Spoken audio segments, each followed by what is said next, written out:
Mechanical process basket and manipulation trolley are accessories used with horizontal spraying inkjet machines. They can be used for soldering pallets and masks or for PCBAs due to a selected cleaning application and a type of a carrier stand.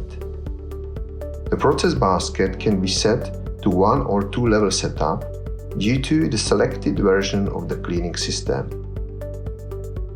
For soldering pallets and masks, a one-floor pull-out process basket is also available, fixed inside the machine where the mechanical trolley is not used and parts are loaded directly to the process basket in the cleaning system process chamber.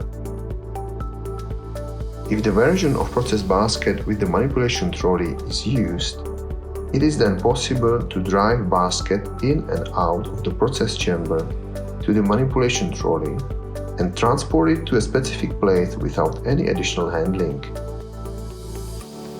A customized version of carrier stands and fixing mechanisms used in the process basket is available on request.